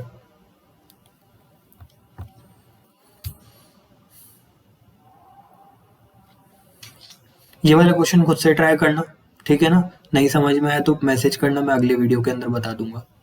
और कमेंट कर दिया करो। देखो कमेंट से क्या पता लगता है कि आपको कहाँ प्रॉब्लम आ रही है। अब देखो ऑफलाइन क्लास होती है ना, तो हम क्या बच्चे के फेस से ये बात पता लगा सकते हैं कि यहाँ प्रॉब्लम है इसको, ठीक है ना? बट अगर आपको, मैं आपके सामने तो हूं नहीं, तो आपके कमेंट मुझे बताते हैं कि सर यहाँ पर स्पीड स्लो करना, ऐसी चीजें हमें दोबारा रिपीट कर देना, ठीक है ना? हिंदी में ज्यादा बोलना, इंग्लिश में ज्यादा बोलना, तो सारे के सारे कमेंट्स है। तो कमेंट प्लीज जरूर करिए, ठीक है ना? अगर दिक्कत लग रही है, कुछ बात का प्रॉब्लम है तो वो मुझे बताइए, ठीक है ना? कि सर ऐसे नहीं, इस चीज को ऐसे बताइए। तो कमेंट करके बताना है ना, कमेंट जरूर करना, ठीक है ना? चलिए नेक्स्ट क्वेश्चन इनकम बेस्ड वाला है। ये भी इंपॉर्टेंट क्वेश्चन है, मार्क कर लो इंपॉर्टेंट, ठीक है ना? सब वैसे तो सभी इंपॉर्टेंट है, ठीक है ना? मैं फालतू पीडीएफ बनाया नहीं है, ठीक है ना? जो बिल्कुल परम सत्य है, इंपॉर्टेंट है तो इंपॉर्टेंट है, ठीक है ना? देखो एक्स और वाई की मासिक आय जो है वो कितनी है? 5:4 है। उनका मासिक जो व्यय है वो 9:7 है। वाई की आय एक्स के व्यय के बराबर है, तो बताइए बचत का अनुपात कितना है? सिंपल सीधा सा क्वेश्चन है। देखो सबसे पहले तो क्या बोल रखा है, इनकम है ना? सबसे पहले इनकम का रेशो कितना दे रखा है? 5:4। सही है। आप बोलोगे सर समझ में आया। फिर मैं बोलता हूँ एक्सपेंस। एक्सपेंस का मतलब होता है खर्च, इनकम का मतलब होता है आय, ठीक है ना? 9:7। अब आप बोलोगे कि सर y की आय x के व्यय के बराबर है। y की आय x के व्यय के बराबर है। y की आय कहाँ दिख रही है, ये रही, ये x है और ये y है। y की आय ये रही ना, x के व्यय के बराबर है। अब बराबर कर लो, बराबर कैसे करोगे, y की आय x के व्यय के बराबर है, इन दोनों को बराबर करना है क्योंकि क्वेश्चन में बोल रखा है। तो मैंने इस ये वाले 9 को यहाँ मल्टीप्लाई कर दिया, ये 4 को यहाँ मल्टीप्लाई कर दिया, देखो बराबर हो जाएगा, खुल जा सिम सिम। 9 मल्टीप्लाई, अभी बता के आया था रेशो पूरे से मल्टीप्लाई होता है अगर कोई बाहर मल्टीप्लीकेशन में है तो। 45 रेशो मल्टीप्लाई बाय 36, मतलब 9 मल्टीप्लाई बाय 4 इक्वल टू 36। यहां से अगर अपन 4 से मल्टीप्लाई करेंगे तो 36 और 4 मल्टीप्लाई बाय 28। अब ये रेशो सही हो गया सर, जो क्वेश्चन में कंडीशन दे रखी थी आपने फुलफिल कर ली, हमारे प्यारे सर ने फुलफिल कर ली, ठीक है। अब बताओ बचत का अनुपात कितना है। 45 रुपए उसको मिलते थे, उसने 36 खर्च कर लिए तो 9 रुपए उसकी बचत हो गई।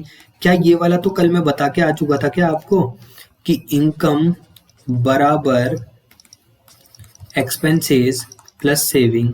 यद्यपि आपको सेविंग निकालनी है तो एक्सपेंडिचर को एक्सपेंसेस में से, मतलब इनकम को एक्सपेंडिचर में से माइनस करना होता है, तो आपके पास यहाँ पर सेविंग आ जाती है। ये तो समझा के आया हूँ ना मैं कल, ठीक है ना। लेक्चर देखो देखो, परसेंटेज की इतनी अच्छी क्लास है, 1000 के समथिंग व्यू पहुंचने वाले हैं उसके अंदर सिर्फ 10 घंटे या 12 घंटे के अंदर, ठीक है ना। देखो देखो जाकर के, तुम्हारा ही फायदा है, जॉब लग जाओगे, पेरेंट्स को बहुत खुशी होगी, वो खुशी के आंसू, कल मैं बता रहा था ना, खुशी के आंसू लेकर के आओ। 9, फिर उसके बाद 8, ठीक है। 9 और 8 बस यही क्वेश्चन में पूछा था कि उसका बचत का अनुपात कितना है। क्लियर, समझ में आ गया। चलो आगे चलते हैं। सॉरी 1 मिनट, नेक्स्ट क्वेश्चन लगाता हूं मैं। नेक्स्ट क्वेश्चन देखिए, अरे वाह अच्छा क्वेश्चन है, बहुत ही अच्छा क्वेश्चन है, ठीक है ना, समझना है इसको। क्लब का प्रत्येक सदस्य क्लब के सदस्यों की संख्या के बराबर रुपए और पैसे में योगदान करता है। देखो मेरी बात समझना, क्या बोल रखा है, यदि टोटल जो योगदान है वो कितना है 3636, तो बताइए क्लबों में संख्या कितनी है। मैं बताता हूं, सिंपल सीधा सा तरीका है इसका, ऑप्शन उठाओ। देखो यद्यपि 45 मेंबर हैं तो एक बंदे ने 45 रुपए 45 पैसे दिए, तो क्या इसको मल्टीप्लाई करने पर ये वाली वैल्यू आ सकती है, डबल मल्टीप्लाई होगा ना। जितने बंदे हैं उसने उतनी ही रुपए दिए, उतने ही पैसे दिए। बात को समझो, देखो चलो छोटे एग्जांपल से बताता हूं, पहले रुको। अगर 10 बंदे हैं तो 10 बंदों में से प्रत्येक ने 10 रुपए और 10 पैसे दिए, ये बोल रहा है ये वाली लाइन, ठीक है ना। 10 रुपए 10 पैसे दिए, तो बताओ सॉल्व करके कितना आएगा, दोनों को मल्टीप्लाई करेंगे तब जाकर के टोटल आ जाएगा ना टोटल। तो 10 से मल्टीप्लाई करेंगे तो इसको कितना आएगा हमारे पास 11 रुपए, ओ सॉरी 111 रुपए आ जाएगा, 111 या 101 आएगा, 101 आएगा। यार लगाओ ना, मल्टीप्लीकेशन ही तो करना है, 10 मल्टीप्लाई बाय 10.10, इसको भी बच्चे की तरह सॉल्व कराऊं मैं। यहाँ से ये कट जाएगा, यहाँ से ये कट जाएगा, 101 आएगा। अब आप बोलोगे सर हम तो कुछ कह ही नहीं रहे थे, आप ही 111 लिख रहे हो। अरे मैं जानबूझ करके गलत लिखा, तुम देखो तो सर ही जग रहे हो या सोया मत करो। पता है कई लोग क्या करते हैं, आराम से ऐसे मोबाइल लगा लेंगे, ये भी आता है, ये भी आता है, ये भी आता है, ये भी आता है, ये भी आता है, फिर एग्जाम में कुछ नहीं आता उनको, एग्जाम में कुछ नहीं आता। पेन पेपर लो, सॉल्व करने की कोशिश करो, मेरे से पहले सॉल्व करो और अपना आंसर जज करो कि आपका आंसर क्या है, ठीक है। अब बात समझ में आ गई, यही बोल रखा है इसके अंदर, ठीक है ना। अब समझना, यहां से मैं ये 60 ऑप्शन उठाता हूं एक बार, ठीक है ना, ये 60 ऑप्शन उठाता हूं, 60 बंदे हैं, 60 रुपए 60 पैसे दिए हैं, तो क्या 3636 आ गया। अब बोलोगे सर बिल्कुल, इस दोनों को मल्टीप्लाई करूंगा 36 आ जाएगा, 3600, इन दोनों को 0.60 से मल्टीप्लाई करूंगा तो 36, ये 3636 रुपए हमारे पास आ गए, जो कि सेकंड ऑप्शन सेटिस्फाइड कर रहा है, ओ सॉरी फर्स्ट ऑप्शन सेटिस्फाइड कर रहा है, यही अपने को आंसर लेकर के आना था। क्लियर।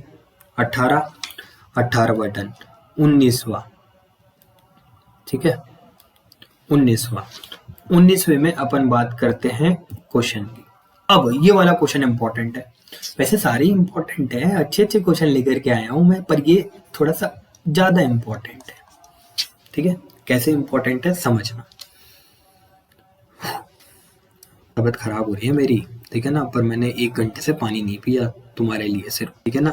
लाइक कर देना। लाल और हरे रंग की एक रंगीन तस्वीर में लाल और हरे रंग का उपयोग 2:3 में कर रखा है। अनुपात में किया जाता है, मतलब 2:1 में किया जाता है। यदि ऊपरी हिस्से में लाल और हरा और लाल 5/4 है, तो बताइए कि निचले आधे भाग में लाल और हरे का क्या अनुपात है। एक बात बताओ, मान लो ये पूरी की पूरी पेंटिंग है एक, ठीक है, ये पूरी की पूरी पेंटिंग है, मेरे को तो थोड़ी कम आती है, ठीक है ना। ये मान लो कि मैंने एक पेंटिंग बना दी, ठीक है ना, ये चंपू, हमारे जैसे ये चंपू है कोई भैया, ये पूरी की पूरी एक पेंटिंग बना दी। अब इस पेंटिंग के मान लो मैंने 2 हिस्से कर लिए यहां से बराबर पार्ट में, ठीक है, ये मैंने बराबर पार्ट में 2 हिस्से कर लिए, तो क्या ये एक हिस्सा ये हो जाएगा और एक हिस्सा ये हो जाएगा। दोनों में कलर का इस्तेमाल किया गया है, मैं बताऊं, देखो इसमें मैं एग्जांपल से बताता हूँ। देखो अगर इसमें कलर है मेरे पास रेड कलर, रेड की जगह मैं पिंक भर देता हूँ, ठीक है ना। ये मान लो रेड यूज कर लिया, यहाँ पे भी थोड़ा बहुत रेड कलर यूज किया।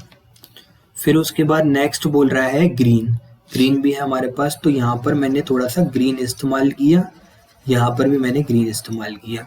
अब एक बात बताओ, क्या ये दोनों कलर को इस्तेमाल करने से, क्या ये दोनों कलर को इस्तेमाल करने से थोड़ा लाल कलर और हरा कलर ऊपर इस्तेमाल हुआ और थोड़ा लाल कलर और हरा कलर नीचे इस्तेमाल हुआ। अब उसी रेशो की बात की जा रही है। देखो क्या बोल रखा है कि पूरी तस्वीर को बनाने के लिए 2:3 जो है ना वो बनाया गया है। क्या पूरी तस्वीर में 2 हिस्से हैं क्या? तो सबसे पहले तो कुछ मत करो, इसको मल्टीप्लाई करके 2 कर दो, क्योंकि पूरी तस्वीर का हिस्सा निकालना है तो 4:6 हो जाएगा पूरी तस्वीर का हिस्सा। ना ना ना ना ना ना ना ना ना ना, एक मिनट, पूरी तस्वीर का हिस्सा करने के लिए आपको इसको बराबर भी तो करना पड़ेगा, समझना। रुको बताता हूँ अच्छे से, ठीक है ना। फिर आप बोलोगे सर नहीं आया, तो मैं कोई गुंजाइश ही नहीं छोड़ता। रुको, ये 2:3, ये 5:4, ये हमारा पूरी पेंटिंग का हिस्सा और ये हमारा आधा हिस्सा। अगर मैं पूरी पेंटिंग में से ऊपर वाले को हटा देता हूं, ऊपरी आधे को हटा देता हूं, तो क्या निचला आधा रहेगा? आप बोलोगे हाँ सर निचला आधा ही रहेगा, ये तो पक्की बात है। तो समझना बेटा, एक बात बता देता हूँ आपको। सबसे पहले तो ये मैंने पहले नहीं बताई, अभी इसलिए बता रहा हूँ क्योंकि ये इस क्वेश्चन की डिमांड है। जब भी आपको रेशो को किसी भी चीज से मल्टीप्लाई करना है, किसी भी चीज से जोड़ना है, मतलब जोड़ते तो है ही नहीं, किसी भी चीज के अकॉर्डिंग बनाना है, तो आप उसको सबसे पहले बराबर करोगे। बराबर करने का मतलब मैं समझाता हूँ। रुको, इसकी वैल्यू कितनी है 5, इसकी वैल्यू कितनी है 9।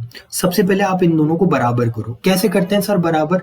कुछ नहीं करना होता, जो मैं अभी बराबर करना सिखा के आया था। 9 को यहाँ से मल्टीप्लाई करके यहाँ पे करो, 5 को यहाँ पे मल्टीप्लाई करो, बराबर करोगे तो ये आपके पास आ जाएगा 18, ये आ जाएगा आपके पास 27। ये 5 से मल्टीप्लाई करोगे 25, ये 5 से मल्टीप्लाई करोगे 25, ये करोगे तो ये आ जाएगा अपने पास 20। सही है, इतना क्लियर। अब एक बात बताओ, ये पूरी की पूरी पेंटिंग है, पूरी की पूरी अगर पेंटिंग की जाएगी तो उसमें क्या 2 हिस्सा आएगा क्या? अब बोलोगे हाँ सर। और अगर नीचे वाला एक हिस्सा किया जाएगा या ऊपर वाला एक हिस्सा किया जाएगा तो उसमें एक का यूज किया जाएगा। अब आपको ये बात समझ में आई कि सर ये तो सिंगल हिस्सा दे रखा है, इसको डबल बनाओ और इसको सिंगल बनाओ। ऑलरेडी जो सिंगल है तो इसको 36, 54, 25, 20। जब इसको लेस करेंगे 11, इसको लेस करेंगे अपन कितना 4 और 3 34, 11:34। यही पूछा था कि निचले का कितना होगा। अच्छा क्वेश्चन था ना, अच्छा था ना, डर लगा ना, ठीक है ना, शायद आपको नहीं भी आता होगा, पेपर के अंदर आ जाता क्या करते। अब समझ में आ गया, दोबारा रिपीट करके देखना। शायद मेरे हिसाब से यहाँ कंफ्यूजन पक्का हो रहा होगा कि सर इसको 2 से मल्टीप्लाई क्यों किया। अरे बेटा यहाँ पर 2 हिस्से जुड़े हुए हैं, ऊपर का और नीचे का डबल हिस्सा है, तो उसे डबल करना पड़ेगा ताकि अपन उसको माइनस कर सके। ठीक है ना, 2 हिस्सा है, एक हिस्से को अगर माइनस करोगे ऊपर वाले को तो ओनली नीचे वाला हिस्सा आ जाएगा, जो कि नीचे वाला हिस्सा ये रहा 11:34। क्लियर। चलते हैं आगे, आगे चलते हैं। आगे हमारे पास नया क्वेश्चन कौन सा है, देखो आगे हमारे पास नया क्वेश्चन, ये भी अच्छा क्वेश्चन है, मैं समझाता हूँ। ठीक है ना,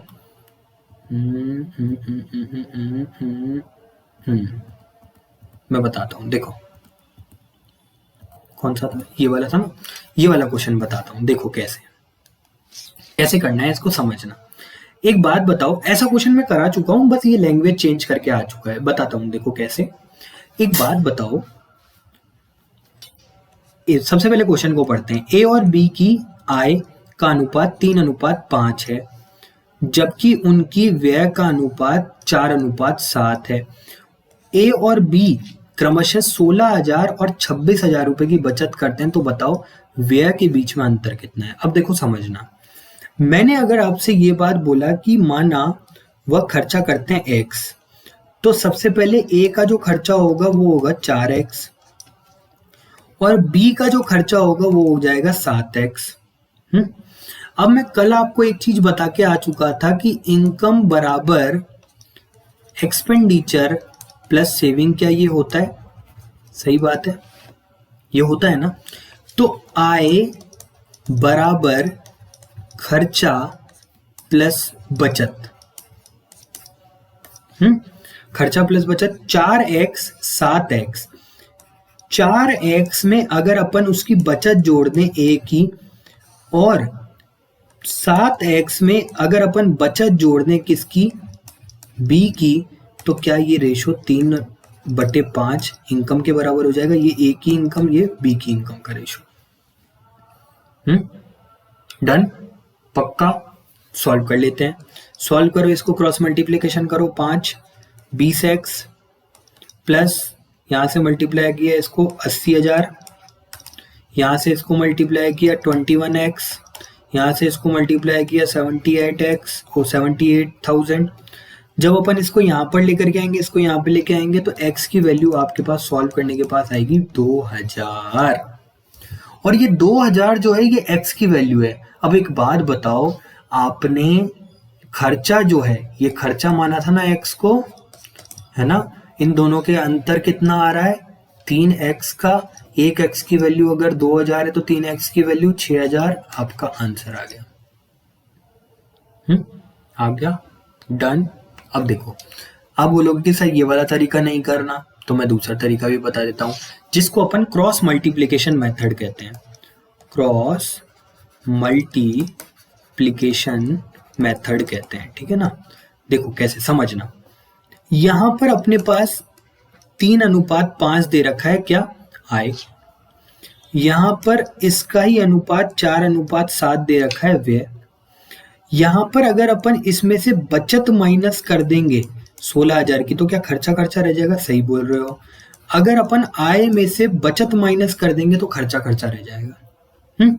अब समझना, सबसे पहले क्रॉस मल्टीप्लिकेशन की एप्लीकेशन को समझने के लिए ये काम करना, कुछ नहीं है, जो मैं वर्बली अभी कर रहा था ना, उसी को मैं वर्बली करना सिखा रहा हूं। 7 को मल्टीप्लाई करो किससे, 7 को मल्टीप्लाई करो 3 से 21, 5 को मल्टीप्लाई करो 4 से 20। अब समझना, जब यहां पर माइनस और माइनस या प्लस और प्लस का साइन है तो हमेशा यहां पर माइनस आएगा। मैं समझा देता हूं, जब सेम साइन है दोनों के में तो आपको क्या करना है, माइनस करना है। जब एक साइन उल्टा और एक साइन उल्टा, या प्लस माइनस दे रखा हो या माइनस प्लस दे रखा हो, तो यहां पर माइनस की जगह प्लस आ जाएगा। ठीक है, तो 21 माइनस 20 जो होगा वो क्या हो जाएगा, 1।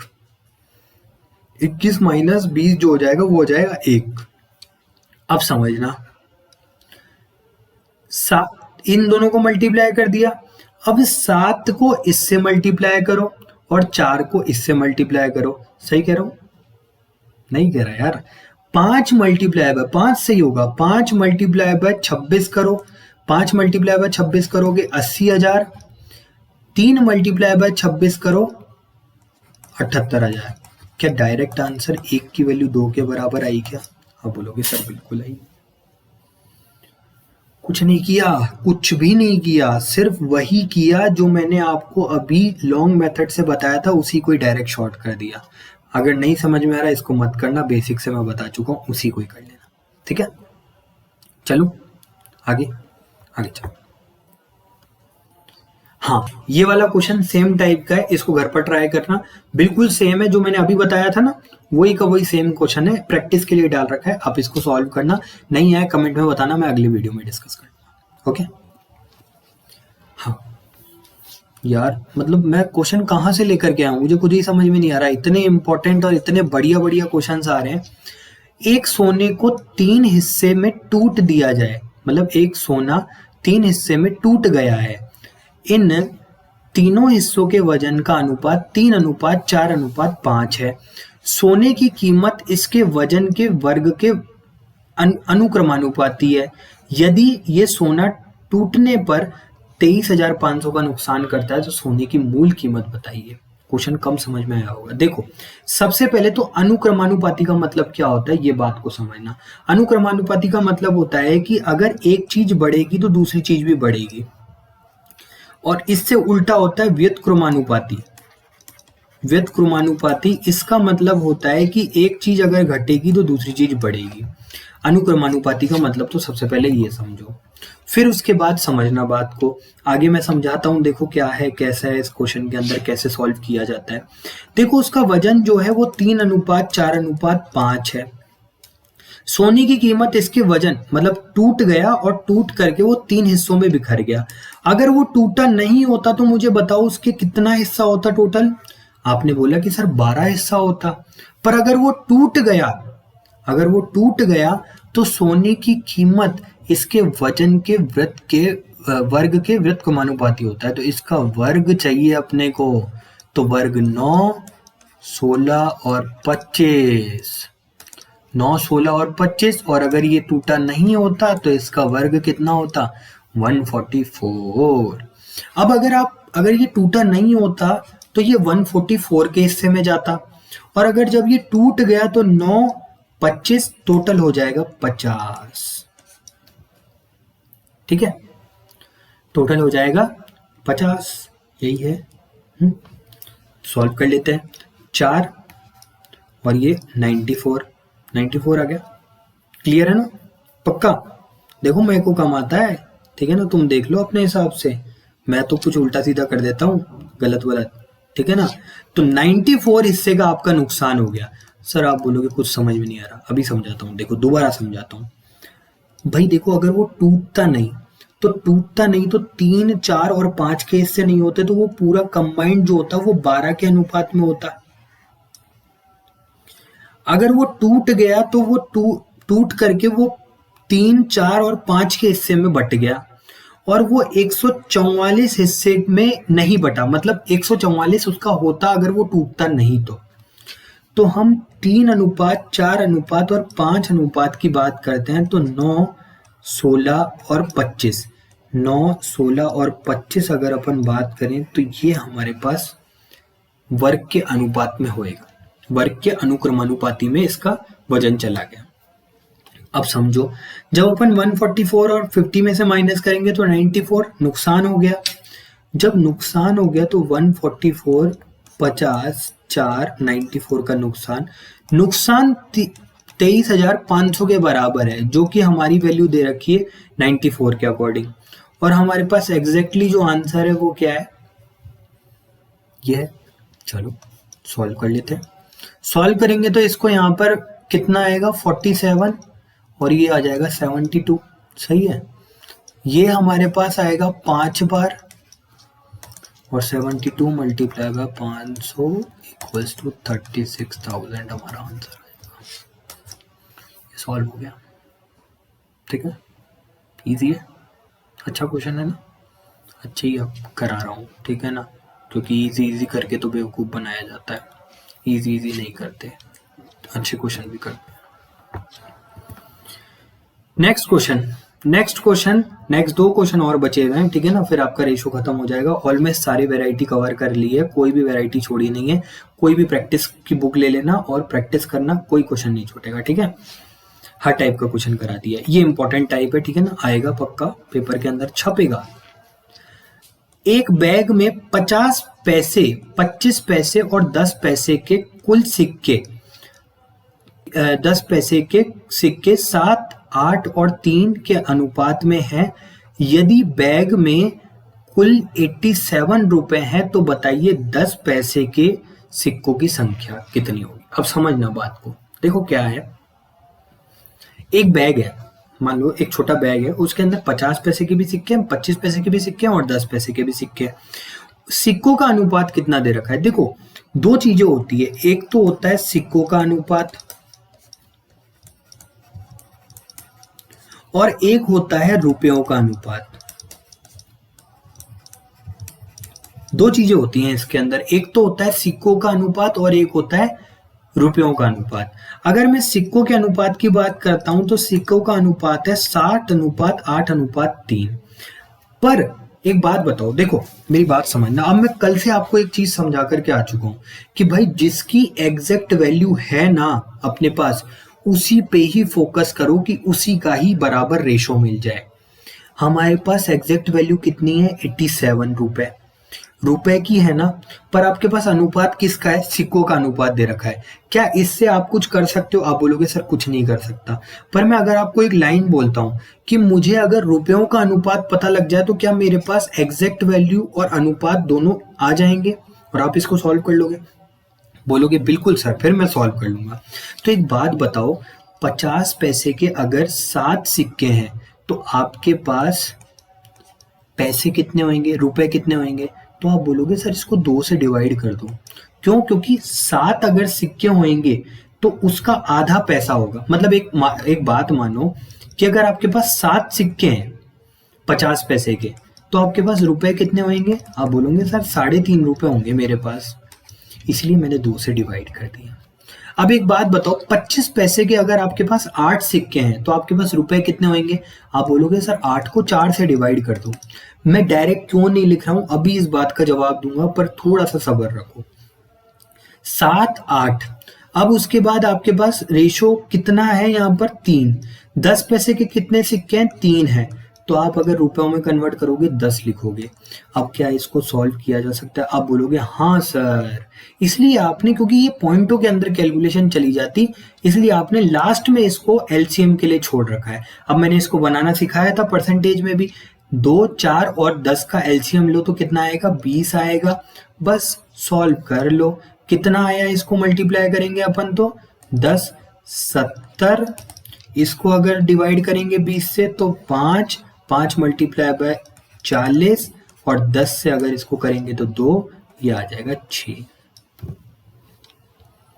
क्लियर, समझ में आया, थोड़ा बहुत तो आया होगा, ठीक है ना। अब देखो, अब हमारे पास ये जो रेशो है ना, वो किसका रेशो आया, 35, 20 और 3। ये जो रेशो आया है ये रुपए का आया है, ये जो रेशो आया है ये किसका आया है, रुपए का आया है। तो बस टोटल करके रुपए लिख दो, कितना आएगा, 3, 20 और 3, 8, 5, 58 आ गया, 58 पक्का। अब 58 अगर आया तो सोचो 58 की वैल्यू कितने के बराबर, 87 के बराबर। एक की वैल्यू कितने के बराबर, 87 डिवाइडेड बाय 58। जब अपन 29 से डिवाइड करेंगे तो इसको 29, 3 और 2, एक यूनिट की वैल्यू जो है वो कितनी आई, 3/2। अब आपसे पूछा क्या है, 10 पैसों की सिक्कों की संख्या पूछी है। अरे सिक्कों की संख्या पे जाने से पहले सबसे पहले ये तो पता लगाओ कि 10 पैसे को अगर अपन वैल्यू में कन्वर्ट करेंगे, 10 पैसों का रुपया कितना बना। तो 10 पैसे का रुपया बनाने के लिए अपने को यहां से मल्टीप्लाई करना पड़ेगा 3 से, तो ये बन जाएगा 9/2। 9/2 का मतलब होता है 4.5 रुपए। तो अब मुझे बात समझ में आई कि 10 पैसे को अगर अपन अलग अलग सिक्के को काउंट करें ना, तो मेरे पास 4.5 पैसे निकलते हैं। और अगर 4.5 पैसे हैं तो सिक्कों के लिए जब अपन ने 10 से डिवाइड किया था, मतलब रुपए में कन्वर्ट करने के लिए अगर अपन ने 10 से डिवाइड किया था, तो उसको सिक्कों में कन्वर्ट करने के लिए 10 से मल्टीप्लाई करना पड़ेगा, और ये 45 आंसर। हल्का नहीं है, मैं बोल रहा हूँ। फिर उसके बाद मैं तो खुद ही यही बात बोल रहा हूँ, ये क्वेश्चंस अच्छे हैं, ठीक है ना, पर इतना आपका एग्जाम का लेवल है। और अगर मान लो कि आसान आसान क्वेश्चन आए ही नहीं, क्या करोगे? वापस नई वैकेंसी का इंतजार करोगे? वैसे ही आपकी एज हो चुकी होगी, इतना तो हो चुका होगा, सबका ग्रेजुएट तो हो चुका होगा ना।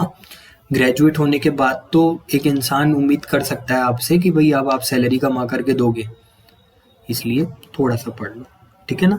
नहीं समझ में आया बताना, अगले लेक्चर से पहले, मतलब अगला जो टॉपिक होगा उससे पहले पक्का बता दूंगा, ठीक है ना, पर कोशिश करना समझने की, ठीक है। चलो नेक्स्ट क्वेश्चन। एक चिड़ियाघर, ओ ये वाला क्वेश्चन यहाँ पर गलती से डल गया है, ये मिक्सचर एंड एलिगेशन का क्वेश्चन होता है, वो वहीं पर ही सॉल्व करा लूंगा दोनों मेथड से। तो ये वाला पूरा का पूरा आपका रेशो का चैप्टर कंप्लीट हो चुका है मेरी तरफ से।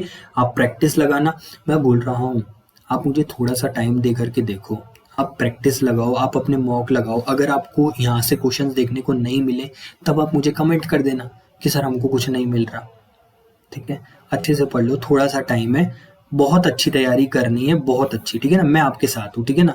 मैं जॉब करता हूँ, फिर भी उसके बाद आपके पास आता हूँ रोज लगभग क्लास लेकर के, ठीक है ना। जितना, क्योंकि मुझे जो जिम्मेदारी दे रखी है वो मैं पक्का कंप्लीट करूंगा। आप में से अगर 10 बच्चों का भी सिलेक्शन होता है तो मुझे इतनी खुशी होएगी, इतनी खुशी होएगी कि पूछो मत, ठीक है।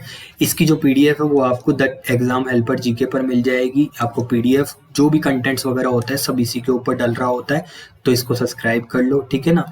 फिर उसके बाद नेक्स्ट हमारे पास बात क्या बतानी थी आपको, नेक्स्ट बात बतानी थी, इंडिया का नंबर 1 जीके चैनल है, क्योंकि राहुल सर यहाँ पर पढ़ा रहे हैं, ठीक है ना।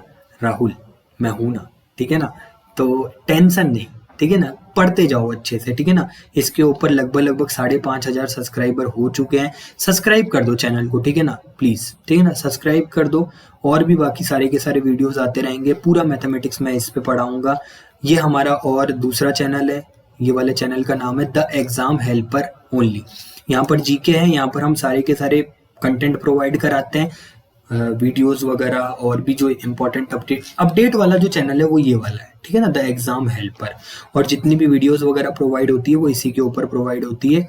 तो देखने के लिए बहुत बहुत धन्यवाद, नमस्कार, ठीक है। Thank you so much, bye bye. वापस मिलेंगे नेक्स्ट टॉपिक के ऊपर, ठीक है, बाय बाय।